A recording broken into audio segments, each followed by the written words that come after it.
Hi guys, नई side चालू થઈ ગઈ है वायरिंग ની न्यू वायरिंग જોઈ લે वायरिंग કરવાનું જ્યાંથી બોક્સ તો કઈ નાખ્યું હતું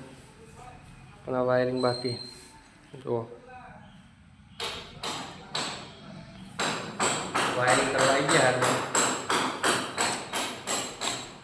વાયરિંગ મજા છે મારા બળવંત ભાઈ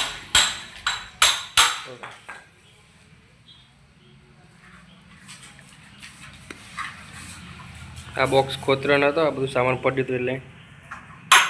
रवा दीधा था।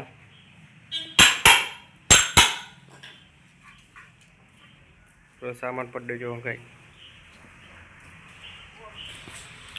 पीयूपी पण आपसे जो भाई एलसीडी बीम लगाई दी खाली बीम जोवा माटे वायर बधा काई नाख्या जोई लो भाई।